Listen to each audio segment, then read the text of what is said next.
Okay, so here we are, mid-May 2020, for some words of wisdom coming from the car. Not quite as exotic as previous locations. So I want to cover today in my words of wisdom just the 6 keys to a winning team. And I have more information if you would like to get it from me. I'm happy to provide it to you. This is basically the way that it works. The 6 keys to a winning team and building a new team.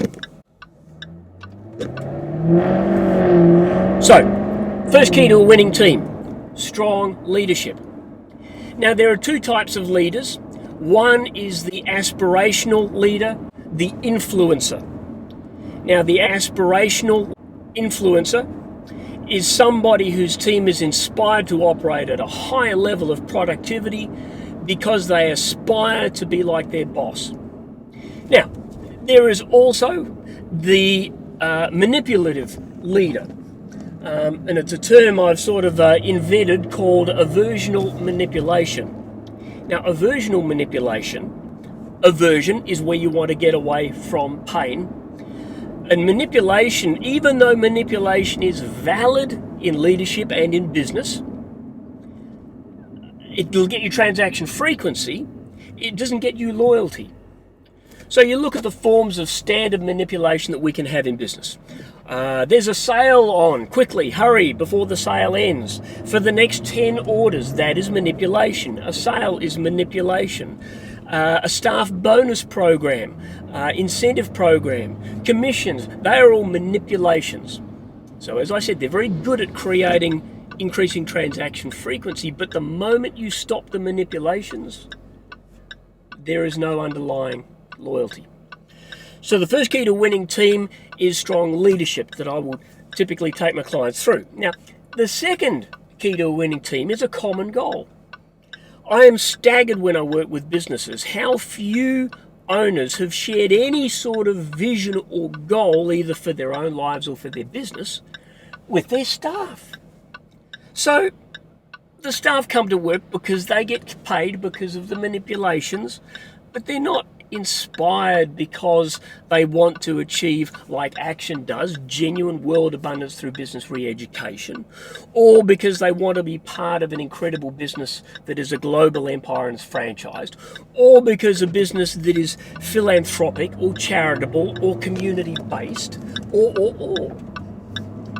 So this is really quite tricky. It can take time, but otherwise your team really won't have much of a purpose. So that's the second key. First key, strong leadership. Second key, common goal. Third key, rules of the game. Now, this involves the development of the culture. Again, I spend a chunk of time developing culture with clients.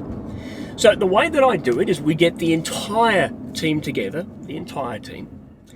and the first thing I ask them, I'll put up a blank flip chart and I'll say, okay, so what do you want to experience at work? What are some of the things you want to experience when you come to work each day? And I will fill that flip chart. Good pay, flexibility, funky music in the waiting room, daycare, flexibility, I might have already said that, communication, personal and professional development, promotion. There's lots and lots of things that the team comes up with as to what they want for the business. So then I put over another blank flip chart. The second flip chart is, okay, what do we want then for the business? And a team will come up with a range of things that they would like. You know, they want the business to have a great reputation. The business would want fantastic A-grade clients. The business would want people that pay on time, that are respectful for the team, profits, growth, duplication, multiplication. So there are elements that the team want for the business. Now, the third flip chart is interesting that I flip over and I say, okay, team, if we were to destroy, if we were to kill this business as quickly as possible, dead, What sort of things could we do to kill the business dead? Now, if the team comes up with 50 things on the other two flip charts of what is good for the business, they'll come up with 500 very quickly for how they could think to kill it. So that it would include, come to work late, come to work drunk, come to work stoned, come to work late, stoned and drunk, don't come to work at all, steal, don't return calls from customers, abuse each other, sarcasm, gossip, practical jokes, do the wrong work, don't charge people for the work. And they come up with a huge list of things. Now, what is really interesting about this process is that as people are coming up with these situations that will kill a business, there are people in the room going, oh shit, I did that last week. I came to work late, or I didn't return that customer's call, or we did something wrong. Now, this is fantastic for ownership and accountability and responsibility for the team, because they realise that certainly with enough of these things happening, they would kill the business dead. But even only with a few of them scattered around here and there, that these activities are actually carcinogenic to the business and thus their own benefit. So, having created the raw material, this information, we then, after the workshop, I will typically take the material and I'll work together with the business owner to put this material together in a culture that all of the team can relate to. And they relate to it because they contributed to it. And if you want the information, I'm happy to give it to you for free. I'll send you a copy of Action Coach's Culture, which is a combination of positive and negative, so towards pleasure and away from pain. For example, communication. I'll communicate positively about my team and clients, past, present, and future. So that's the positive bit. That's what we wanted, good communication. But on the other side is the clause that says we will not participate in sarcasm and gossip, because that was identified as one of the things that would kill the business. Now, all of this material needs to be categorized and broken down into a number of culture points. But that's rule 3, the rules of the game, or key number 3. Now, key number 4 is who does what by when. This basically comes down to two things: the organizational structure of the business, typically illustrated in an organizational chart. And the organizational chart should be a pyramid shape, not a pancake shape, or not a wagon wheel shape with all information coming through the boss and being redistributed. As an organization grows, you need to establish levels of management. 1, for ease and effectiveness of communication, but 2, also to filter out the all of the questions that would be typically delivered to the boss or the business owner. So 1 is the organizational chart. The other part are key performance indicators and metrics, benchmarks. Now, you might have heard of key performance indicators. They tell you how quickly you're going. On a dashboard, it is basically your speedometer. You're doing 20, you're doing 40, you're doing 60. But KPIs are actually quite meaningless until you know metrics, the benchmarks. So how fast should I be going?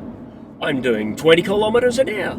That's okay in a kiddies school zone, but it sucks if I'm on the freeway. I'm doing 100 kilometres an hour.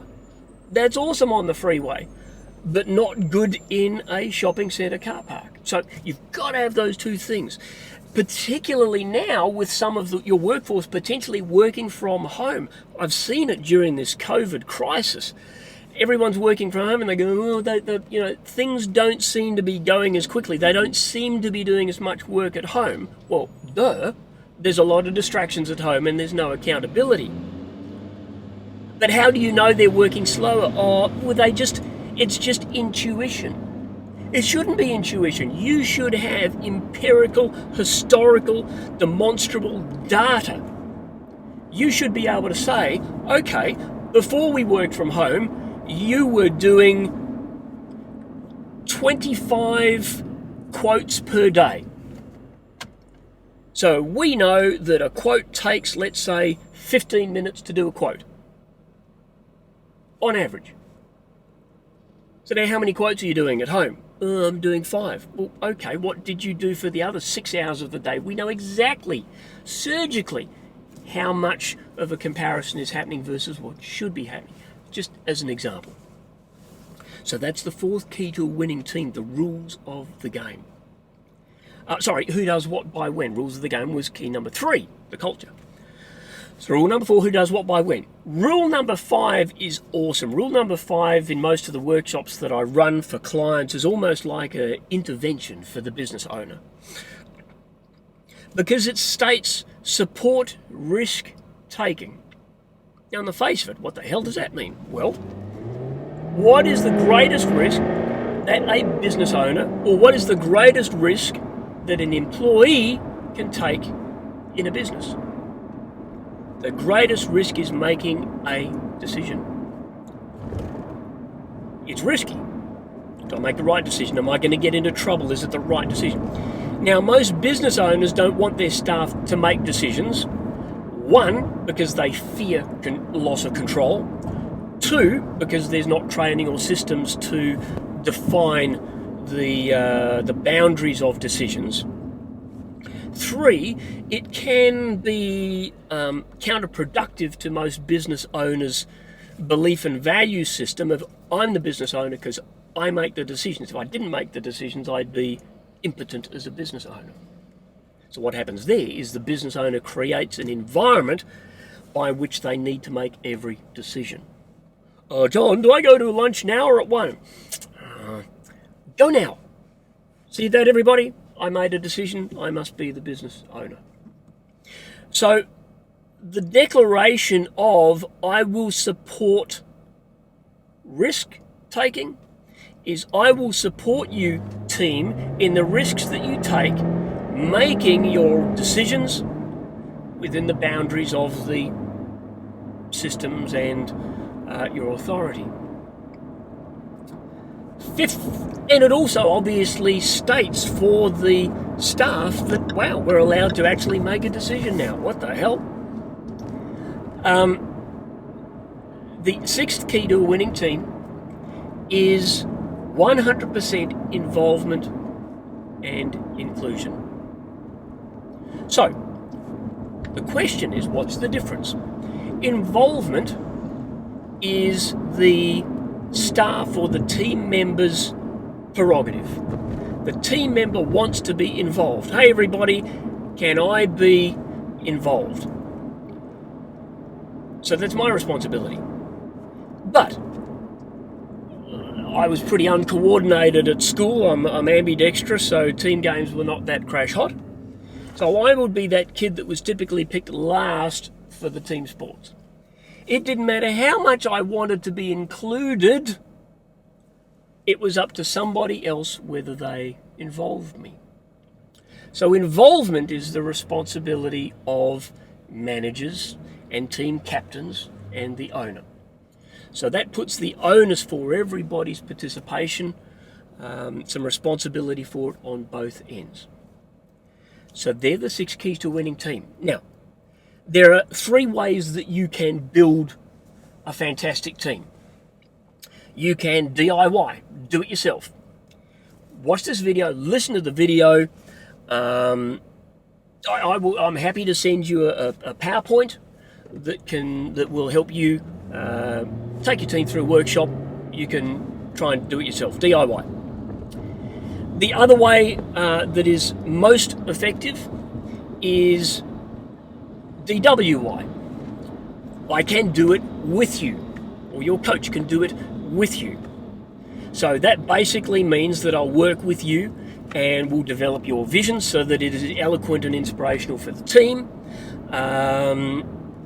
And I can certainly help you critique. If you do the workshop, then I can help you critique the material for the culture. And we will put together again an eloquent culture of 5 or 6 or 7 or 8 or or 10 points, whatever it might be. Or finally, there's DFY, which is what I do a lot for clients. I've had a lot of practice on stage, about 9,000 hours, so I'm pretty used to doing workshops and trainings that work well. So I'm happy to do it for you. We would still need to work out your vision, your eloquent vision, but it just means that you can participate as one of the team, and I will actually conduct and facilitate the workshop for you. But whatever way you would like to go, if you want a DIY, then contact me on the details below, and I will quite happily email you a copy of Culture so you have an example, and I'm happy to give you the PowerPoint of those particular slides and some information. If you want to do it with me, then contact me. I can send you the same information to help you, or if you want me to do it for you again, contact me and we can discuss how and where that would work. Until then, have an outstanding day. Hopefully, I was so excited on the weekend I could go out and dine at a restaurant. My God, that was the best meal ever, I think. So hopefully things will return to some semblance of new world normality soon, and I hope to catch up with you. So I'm Leachy. Good luck. We'll catch you soon. Bye for now.